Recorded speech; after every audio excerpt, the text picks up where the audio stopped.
Shalom, saudara yang dikasihi Tuhan.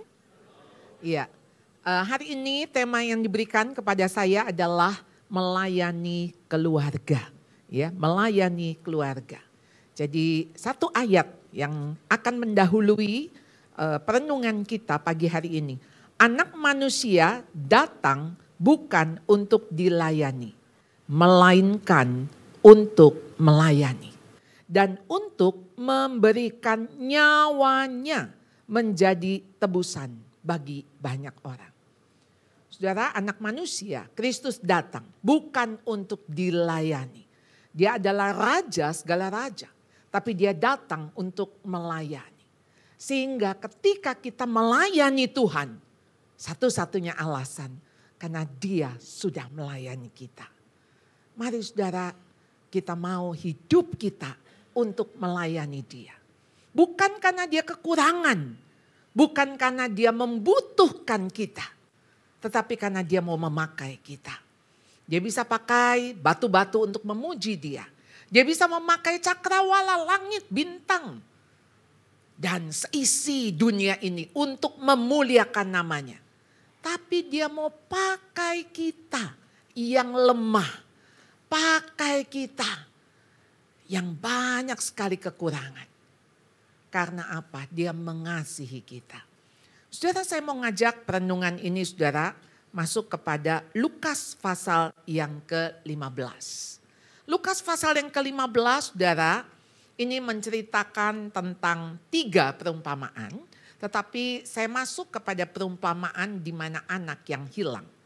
Saudara, ini dimulai dengan kedatangan orang Farisi yang ada bersama-sama dengan Tuhan ketika dengan Tuhan Yesus, ketika ada pemungut cukai, ya ada orang berdosa yang makan dengan Tuhan Yesus.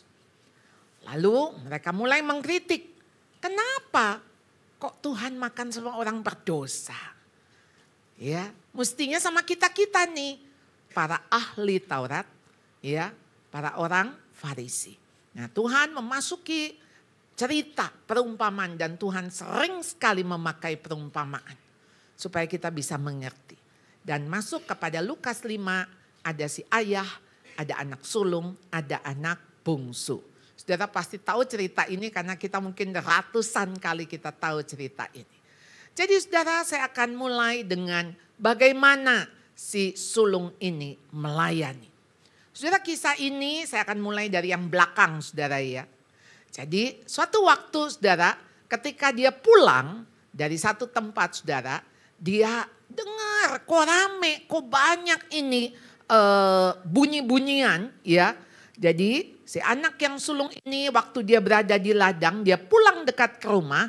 Dia mendengar bunyi seruling dan nyanyian tari-tarian. Lalu ia panggil salah seorang hamba dan bertanya kepadanya. Ada apa nih? Ada apa? Kok rasanya tadi pagi saya pergi ke ladang, nggak ada berita apa-apa, sekarang kok kayak ada pesta. Lalu hamba itu menjawab, adikmu telah kembali dan ayahmu telah menyembelih anak lembu tambun karena ia mendapatkannya kembali dengan sehat.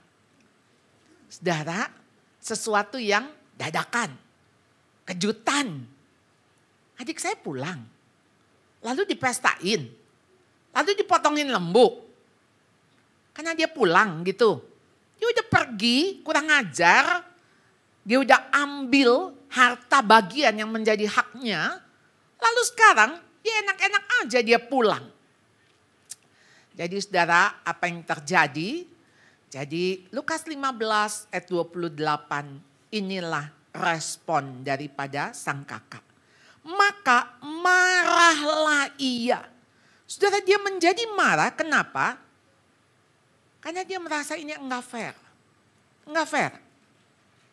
Mestinya enggak boleh diterima. Dia pulang sih oke kali ya. Tapi kok dipastain. Dan dia ngambek.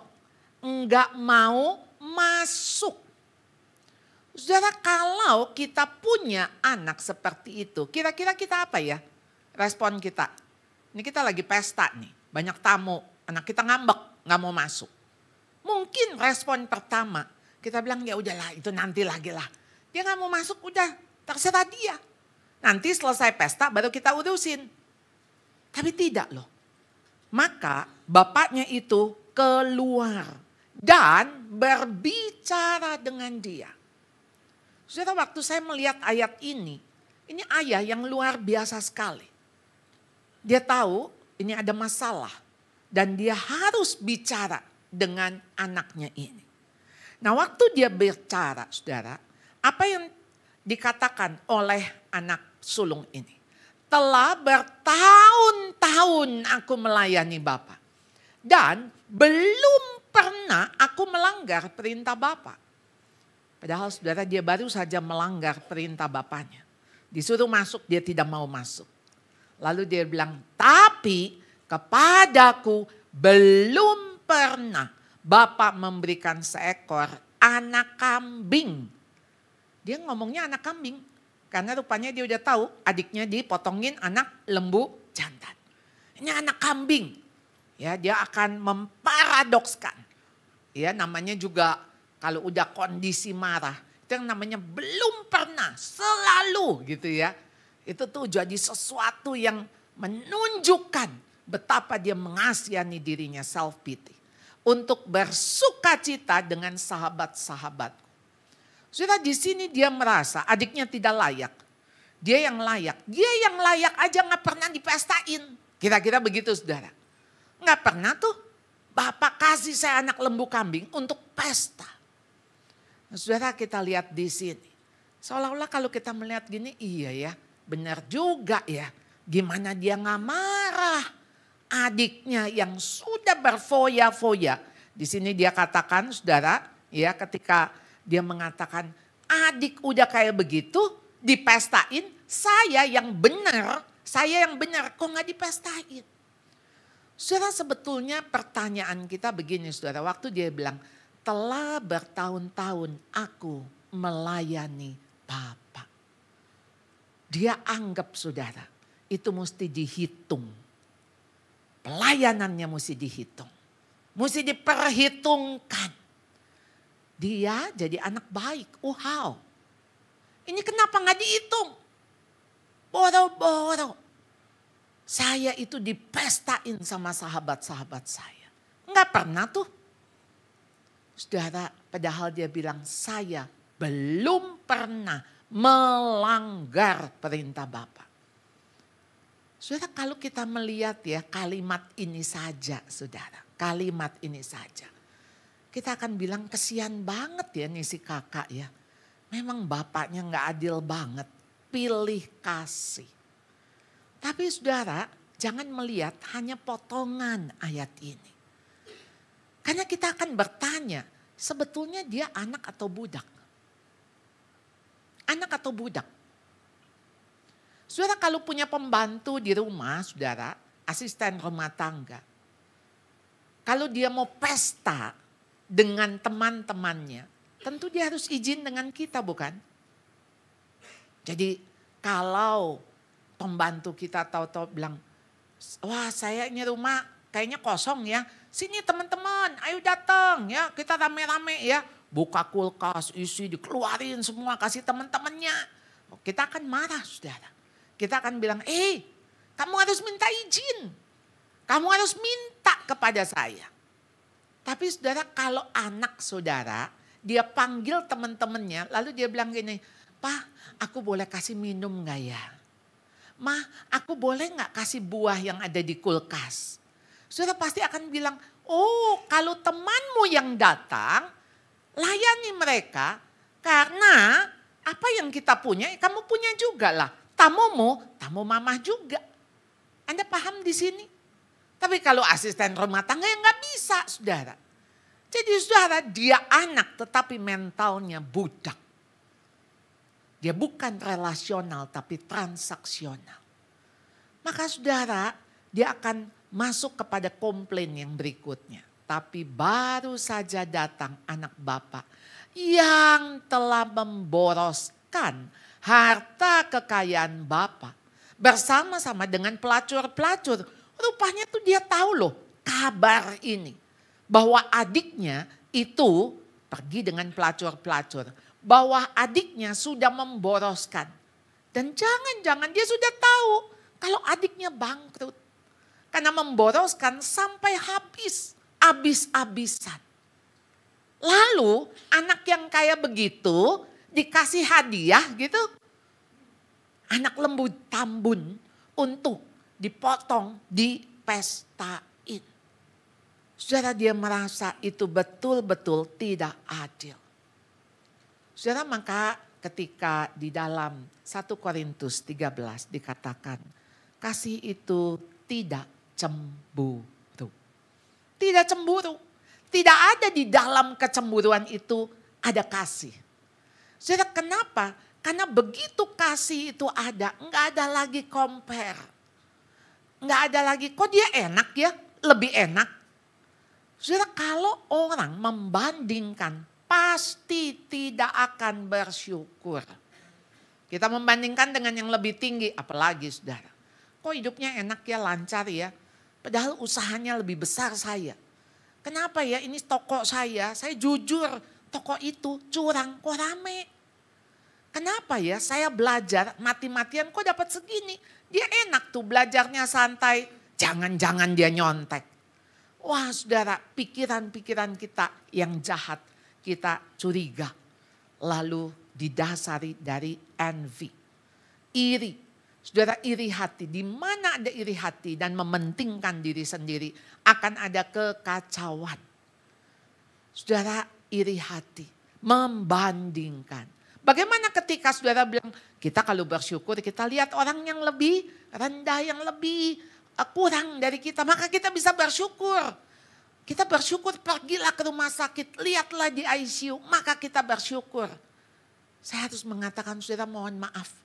Kalau saudara harus bersyukur melihat orang yang lebih kurang dari saudara, itu bukan bersyukur, itu nyukurin. Jadi saudara, itu bukan bersyukur yang karena Tuhan. Saudara perlu melihat ada orang lebih menderita dari saudara, sehingga saudara jadi berbahagia. Bagaimana kita bisa bahagia di atas kesusahan orang?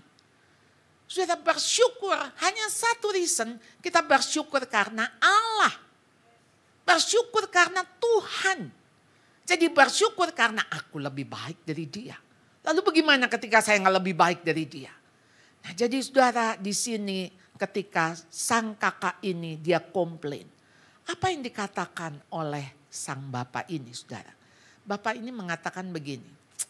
Anakku, engkau selalu bersama-sama dengan aku. Segala kepunyaanku adalah kepunyaanmu. Jadi engkau gak usah minta karena itu udah punyamu. Saudara, di dalam Yahudi, adat Yahudi, itu kalau adik bungsu itu, dia minta haknya itu cuma dapat 1/3 warisannya. Jadi sulung itu 2/3. Memang mungkin ada penafsir yang katakan kenapa dia marah. Karena dia anggap anak lembu tambun itu punya dia. Kenapa dipotong buat adiknya begitu. Karena si bapak ini sebetulnya sudah memberikan warisan itu. Dia membagikan baik kepada adik bungsu maupun yang kakak sulung ini. Jadi saudara, di sini saudara, ketika si ayah ini mengatakan, kenapa aku bersuka cita, kenapa kamu gak ikut bersuka cita? Kenapa aku senang, kamu gak ikut senang? Saudara, kenapa iri hati itu merusak? Karena dia susah kalau lihat orang lain senang. Dan dia senang kalau lihat orang lain susah. Merusak saudara. Ini aneh saudara, dan saya harus katakan sakit. Mestinya kita bersuka cita ketika orang bersuka cita. Kita menangis dengan orang yang menangis. Tapi tidak terjadi dengan si sulung ini. Sampai bapaknya bilang, kita patut bersuka cita dan bergembira. Patut. Kenapa? Karena papa selama ini sedih. Papa selama ini menantikan adikmu pulang. Sekarang adikmu sudah pulang. Ya mungkin lebih kurus, bau begitu ya. Tapi dia sehat. Dia masih bisa pulang dengan kondisi utuh. Papa senang sekali. kenapa kamu gak senang? Kenapa papa senang kamu jadi marah? Kira-kira itu yang diungkapkan oleh papanya. Jadi jelas di sini relasi ini bukan relasi bapak dan anak. Jadi saudara, kita melihat si anak sulung ini. Dia melayani bapak ini hanya karena kewajiban. Dia melayani bapak bukan karena dia mengasihi si bapak. Kalau dia mengasihi bapak, pasti waktu bapaknya senang dia ikut senang. Jadi saudara, kasih itu adalah bukti untuk kita melayani. Kita melayani karena kita mengasihi. Kalau saudara mengasihi, saudara pasti melayani. Tapi saudara melayani belum tentu saudara mengasihi. Kita melihat saudara, kita di restoran, pelayan-pelayan itu melayani kita. Apakah dia mengasihi kita? Kenal aja enggak. Tapi kan dia melayani karena kewajiban. Begitu kita komplain, ya merenggutlah dia. Pernah ketemu sama pelayan yang jutek-jutek, yang judes. Ya kadang-kadang kita maklum aja ya, mungkin dia udah capek gitu kan. Ya, kita cuman minta, Mbak tolong Mbak sambelnya, boleh nggak Kak diisi lagi ini, boleh nggak ini. Ambil aja sendiri tuh di meja gitu ya. Kita juga bilang, ya ampun, mestinya dia melayani kita. Tapi kita coba ngerti lah, ya dia mungkin dah capek. Jadi saudara, jelas dia melayani bukan karena dia mengasihi. Jadi seseorang bisa melayani tanpa mengasihi, tapi orang yang mengasihi tidak mungkin tidak melayani. Jadi saudara, melayani keluarga, satu-satunya alasan karena memberi hati yang mengasihi. Saudara, buat apa saudara melayani keluarga, melayani suami, melayani istri, melayani anak? Ya karena saudara mengasihi. Kita masuk kepada si bungsu yang melayani. Saudara, si bungsu ini udah habis-habisan, udah kere. Dia pulang, ya ke siapa? Ke rumah bapaknya. Jadi saudara, lalu ia pergi dan bekerja pada seorang majikan di negeri itu. Karena dia udah bangkrut, udah melarat. Dan orang itu menyuruhnya ke ladang untuk menjaga babinya. Lalu ia ingin mengisi perutnya dengan ampas. Artinya dia udah kelaparan sekali. Kalau orang sudah lapar, apa juga akan diisi demi supaya perutnya tidak lagi berteriak atau keroncongan. Maka saudara, ada yang mengatakan, saudara kalau ke mall jangan lagi lapar. Karena kalau saudara lagi lapar, semua saudara mau beli. Ini mau, itu mau. Paling enggak begitu saudara kenyang, saudara bisa selektif. Saudara mau beli apa. Jadi saudara, bahkan ampas yang ada dalam makanan babi itu, dia kepingin. Tapi enggak ada seorang pun yang memberi kepadanya. Lalu apa yang terjadi? Ia menyadari keadaannya. Saudara, di mana sih orang sadar? Waktu di sini NIV menulis, he came to his senses. Dia mulai masuk ke titik terendah hidupnya. Dia kembali ke titik nol. Waktu dia ada di titik nol, dia baru ngeh. Dia baru sadar.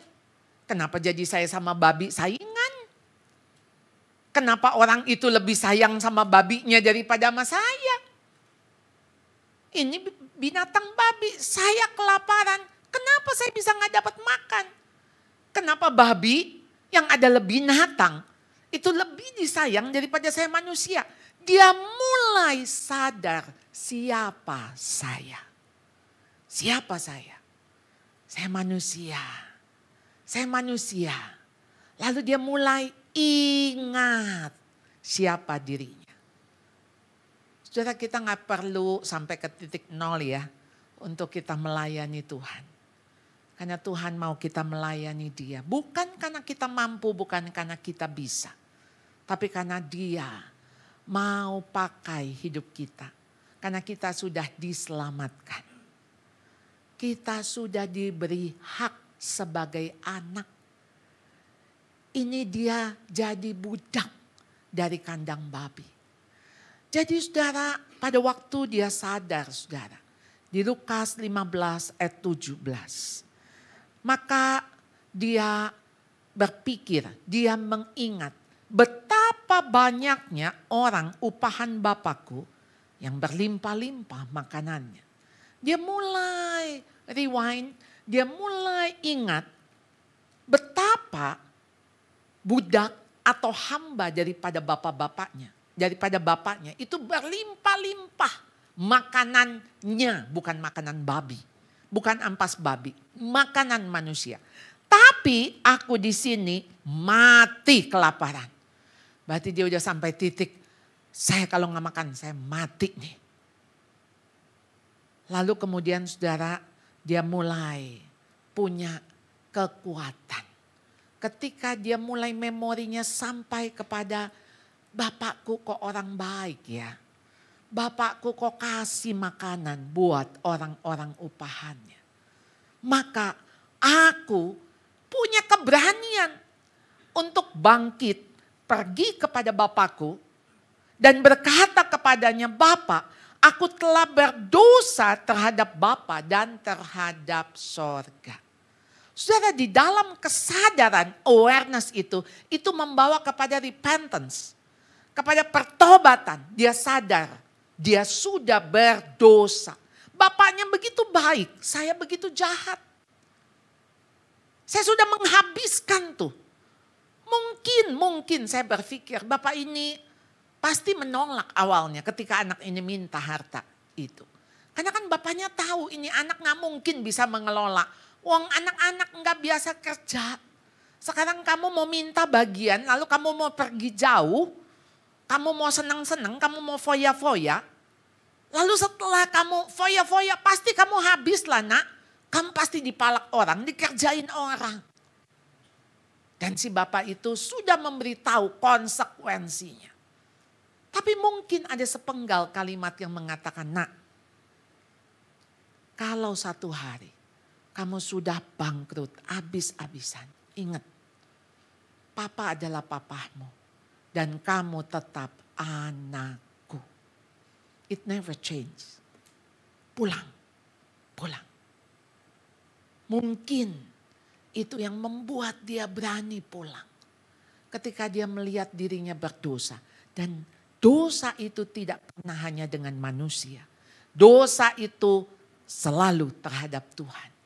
Karena apa? Di antara saya dan siapapun, di tengah-tengah ada Tuhan. Saudara nggak bisa memaki orang itu tanpa saudara memaki Tuhan dulu. Kenapa? Karena Tuhan bilang apapun yang engkau lakukan terhadap orang yang paling kecil, paling hina, engkau lakukan untuk aku.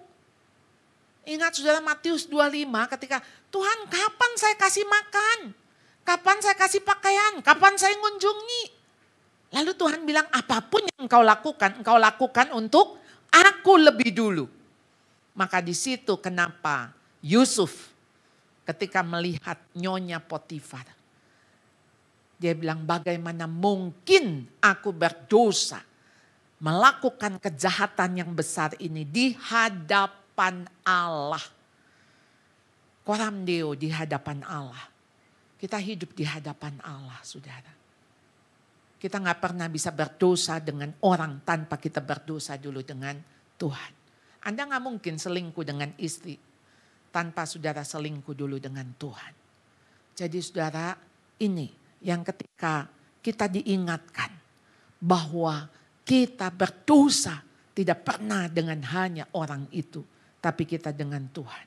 Dan itu yang membuat dia bisa komitmen. Aku tidak layak lagi disebut anak Bapa. Jadikan aku sebagai salah seorang upahan Bapa. Saudara dia tahu persis siapa dirinya. Dia udah ambil tuh hak sebagai anak. Sekarang saya mau datang hanya sebagai hamba. Saya ingin mengabdi seluruh hidup sisa saya. The rest of my life saya akan melayani Bapak. Bapak gak usah bayar saya. Saya cukup dikasih makan. Saudara dia sebetulnya kalau dia tidak menyadari dia salah, dia dosa terhadap bapaknya. Mungkin saja dia cuma pindah kandang babi yang lain. Kandang babi yang lebih baik. Kandang babi yang memberikan fasilitas kepada orang upahannya. Tapi karena dia sadar akan dosa kesalahannya, itu yang membuat dia pulang. Nah, maka saudara, kita melihat di sini bahwa orang itu nggak pernah bisa melayani dua Tuhan. For you will either hate the one and love the other, or be devoted to the one and despise the other. You cannot serve both God and money. Anda nggak bisa melayani dua Tuhan. Kenapa? Karena begitu saudara melayani, saudara pasti akan mengabdikan diri. Jadi melayani, bukti kita melayani melalui pengabdian diri kita. Melayani keluarga karena memberi diri untuk setia sampai akhir. Saudara, kita melayani karena kita tahu kita sedang mengabdi, memberi diri. Waktu saudara memberi diri, devoted, itu yang saudara lakukan, bukan waktu saudara janji nikah. Saya mengasihimu, baik senang, susah, baik sakit, sehat, baik kaya, miskin, betul enggak? Saudara, kalau kita mau yang enak-enak aja saudara, ya pasti bisa setia, baik kaya, sehat, senang, saya akan melayanimu. Saya akan setia kepadamu. Semua orang juga begitu. Siapa yang gak mampu? Pasti mampu. Oleh karena itu janji nikah Pak Wigan, mendingan ngomong yang jelek-jelek. Baik engkau menyusahkan aku, menyakiti aku, memiskinkan aku tetap setia. Baru itu namanya janji. Saudara, siapa sih yang mau berjanji untuk hal yang baik-baik saja? Kita juga gak mau. Khususnya setia itu diuji ketika justru di dalam kesulitan, di dalam kesusahan. Jadi saudara, kita masuk kepada yang ketiga, yaitu si Bapak yang melayani. Saudara, bagaimana respon si Bapak ini saudara? Ketika ia masih jauh, maksudnya yaitu anaknya masih jauh. Ayahnya telah melihatnya. Saudara, saya bingung apa ini kebetulan ayahnya pas lagi ada di depan rumah, lalu melihat dari jauh. Bagaimana dia bisa melihat dari jauh? Kalau dia ada di bawah, melihat dari jauh, kemungkinan saudara mungkin dia ada di atas. Jadi dari kejauhan dia bisa lihat. Dia bisa lihat. Lihat dari mananya saudara. Dari mana? Dia pakai kekeran, dia pakai teropong untuk bisa melihat itu anaknya. No, karena dia kenal. Dia kenal model langkahnya. Dia mungkin kira-kira ini sih langkah anak saya ya. Tapi kok kurus? Kok pakaiannya compang-camping? Tapi dia bilang, yes, saya kenal. Saya kenal dari langkahnya. Saudara, waktu dari jauh, dia yakin itu anaknya. Apa yang dilakukan ayahnya? Lari. Dia nggak nunggu. Dia mestinya nunggu aja ya. Ya, anak datang, dia yang salah kok. Dia yang pergi, dia yang mesti pulang. Enggak. Tapi si ayah ini lari. Kenapa saudara dia lari? Saudara, ada kalimat yang tadi Pak Handoyo juga katakan. Tergeraklah hatinya oleh belas kasihan. Maka dia berlari, mendapatkan dia, merangkul, mencium dia. Saudara, ada satu kata bahasa Yunani, tapi diterjemahkan jadi 5 kata dalam bahasa Indonesia. Kalau bahasa Yunaninya splagchnizomai, tapi bahasa Indonesianya tergeraklah hatinya oleh belas kasihan. Orang Samaria yang murah hati, raja yang mengampuni 10.000 talenta. Tuhan Yesus ketika melihat domba-domba itu tidak bergembala, tergeraklah hatinya oleh belas kasihan. Saudara, belas kasihan, compassion. Itu gak pernah cuman gini, kesian ya, kesian banget dia, aduh kesian. Itu cuman pity saudara. Mungkin juga empathy, mungkin juga simpati. Tapi begitu saudara empathy, saudara gak bisa tuh, karena saudara ikut merasakan sakitnya dia, susahnya dia. Maka kenapa saudara bisa menangis ketika dia menangis? Kenapa saudara? Karena hati saudara nggak bisa tinggal diam. Hati saudara nggak bisa membuat saudara, iya ya, sorry ya nggak sempat. Ya nanti bagaimana? Tadi istilah Bapak di kompas gitu ya. Di kompas, dipalak. Nanti gue ditipu. Alih-alih aku mau nolong, nanti ya saya yang jadi susah gitu ya. Saudara, kalau sudah berpikir seperti itu, memang saudara, kita nggak akan maju. Saya tuh kadang-kadang pikir gini, kalau saya berpikir untuk mau menolong orang, tentu saja kita punya bukti. Jadi nggak asal menolong, maksudnya hanya karena apalagi yang orang yang hatinya gampang sekali tergerak saudara ya. Aduh, nah itu yang berarti mudah ditipu gitu ya. Aduh tolonglah ini misalnya teman kita bilang ini mau bayar rumah sakit. Ya saudara, begitu saudara dengar, saudara mesti naik dulu ke sini. Betul nggak dia sulit? Saudara tahu teleponnya berapa, saudara telepon. Kenapa dia nggak mau video call? Enggak. Saudara perlu tahu suaranya, saudara tahu wajahnya. Karena sekarang wah luar biasa kejahatan IT saudara ya. Jadi tipu menipu. Tapi kadang-kadang saya cuma pikir gini, kalau saya mampu ya, saya membolehkan diri saya ditipu. Tapi cuma sekali. Saudara, saya ketemu orang tua setiap tahun untuk memasukkan anaknya ke sekolah. Pastilah ada orang tua yang memang betul-betul sulit. Tapi ada yang merasa sulit. Ya, jadi bukan sulit keadaannya, tapi sulit hatinya. Jadi ketika dia bilang, Bu, ini bisa enggak saya dikurangi? Saya nggak mau minta bukti rekening rekening listrik, bukti apa, aduh ribet. Saya cuma bilang apakah Bapak Ibu betul-betul sulit. Karena kalau tidak sulit, jangan sampai kedengeran sama Tuhan. Ya saya bukan ngancem sih ya. Cuman kalau Tuhan dengar jadi takut gitu kan. Maksudnya takut dikabulkan. Apa yang saudara katakan. Biasanya mempan juga. Kalau udah gitu ngomongnya, ya udah kalau gitu ini cicil aja. Nah berarti sebetulnya gak sulit-sulit amat. Ya, kemarin juga ada yang minta saudara. Saya cuma bilang begitu Bapak Ibu minta kurang. Berarti harus ada orang yang mendonasi. Ya lalu dia bilang, oh kalau gitu saya gak usah. Saya akan usahakan. Iya. Tapi kalau Bapak Ibu betul-betul perlu didonasi. Mari kita cari donaturnya. Karena saya pikir justru itulah kita susah. Ya, perlu ada orang membantu. Supaya apa? Satu hari ketika kita bisa kita yang membantu. Memang hidup harus begitu. Saling menolong. Tapi kalau enggak susah, jangan bilang susah. Jadi saudara kembali splaknizomai. Tergeraklah hatinya oleh belas kasihan, oleh mercy. Jadi dia berlari, dia mendapatkan, dia merangkul, mencium. Saudara ini udah bau saudara. Bau. Tapi kenapa Bapak ini bisa mencium, bisa merangkul? Apa dia hilang penciumannya? Enggak saudara. Hati yang tergerak akan jauh bisa melakukan apapun. Yang sehingga saudara udah gak kepikir diri. Saya pernah saudara mendengar sebuah khotbah.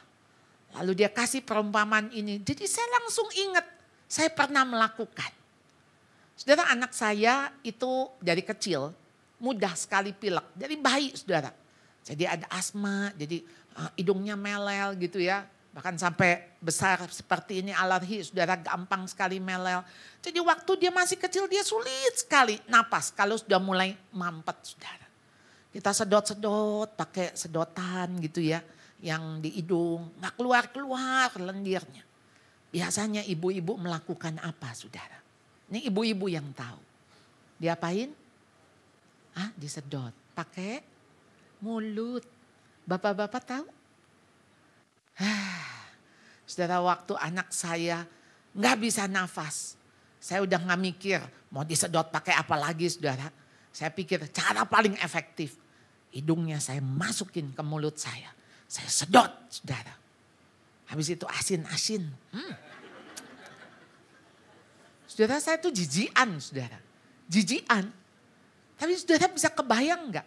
Saya ngelihat anak saya gak bisa napas. Saya udah gak mikir. Ya nanti saya bisa kumur-kumur, saya bisa bersihin. Tapi dia gak bisa napas. Maksud mau saya apain lagi? Udah cara itu yang membuat dia bisa bernapas lega. Saudara, orang kalau tergerak hatinya oleh belas kasihan, dia udah gak mikir lagi. Jadi bagaimana Tuhan ketika dia menyelamatkan kita, bukan karena kebaikan kita.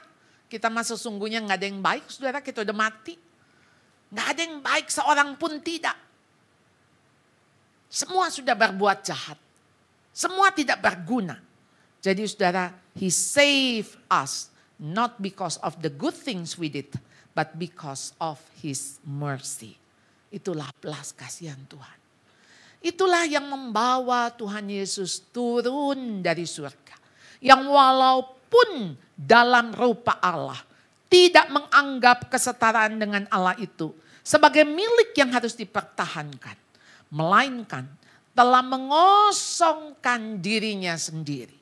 Dan mengambil rupa seorang hamba dan menjadi sama dengan manusia. Dan dalam keadaan sebagai manusia, ia telah merendahkan dirinya. Dan dalam keadaan itu dia taat sampai mati. Bahkan mati di kayu salib. Saudara, Tuhan turunnya berapa? Dari surga ke dunia, gak sebagai raja. Dia sebagai manusia, turun lagi. Dia manusia biasa, turun lagi sebagai hamba. Sebagai hamba dia turun lagi. Sebagai layaknya penjahat. Dia dihukum mati, saudara. Dihukum mati bahkan disalib. Saudara, kalau kita lihat di sini, apa yang Tuhan Yesus lakukan untuk kita.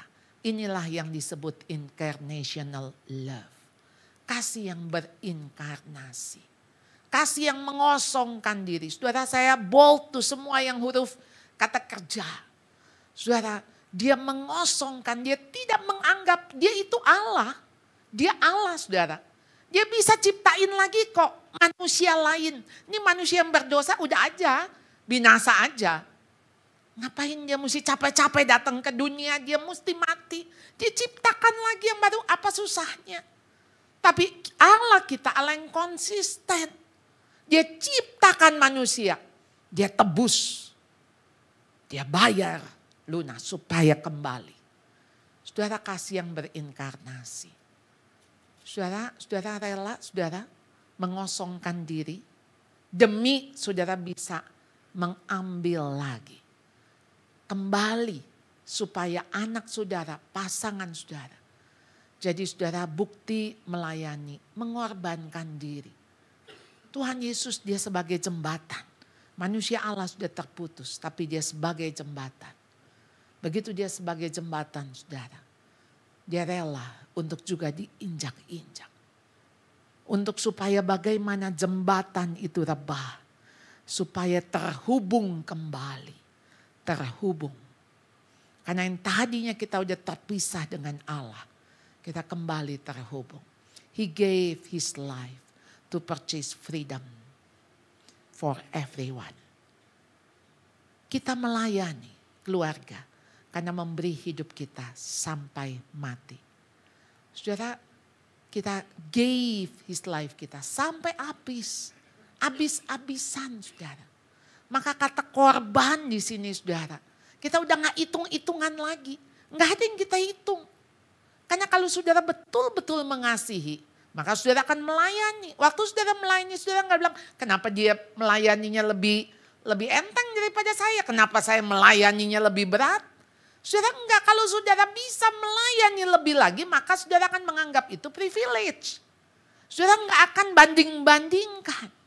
Kalau saudara menganggap itu privilege, maka saudara akan mengabdikan diri. Waktu saudara mengabdikan diri setia sampai akhir, disitulah ketika saudara bilang, Tuhan, pakailah hidupku sampai habis. Sampai habis. Saudara mati di sini. Termasuk matikan ego kita.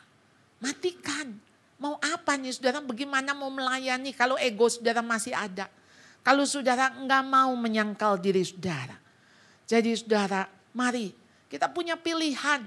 Kita mau melayani. Apakah seperti si sulung? Apakah kita seperti si bungsu yang mesti tunggu sampai titik nol? Ataukah kita terpanggil untuk melayani seperti Bapak. Bapak dari anak yang sulung dan yang bungsu. Jadi saudara, sebab anak manusia datang untuk mencari dan menyelamatkan yang hilang. Karena anak manusia juga datang bukan untuk dilayani, melainkan untuk melayani. Untuk memberikan nyawanya menjadi tebusan bagi banyak orang. Saudara, dia datang bukan untuk mencari dan menyelamatkan saja.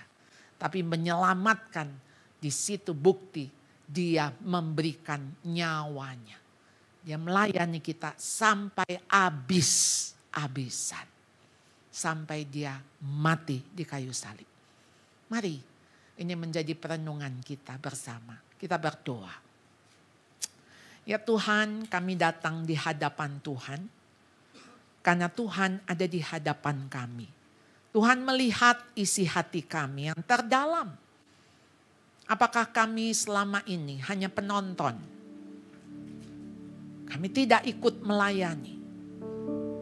Kami hanya melihat mana yang harus diberesin, mana yang kurang beres dan sebagainya. Tapi kami tidak mau terlibat. Kami nggak mau direpotkan. Karena kami pikir toh masih banyak orang. Atau kami merasa diri kami tidak layak. Atau kami merasa tidak sanggup. Sehingga kami dengan pongah kami berkata, Tuhan, saya nggak bisa apa-apa. Saya nggak mampu apa-apa, maka saya tidak melayanimu.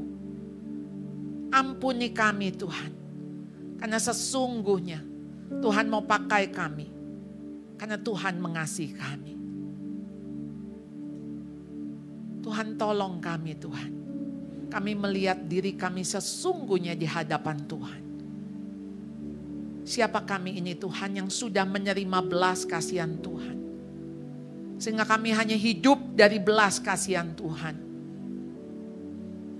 Terima kasih untuk grace and mercy yang Tuhan berikan.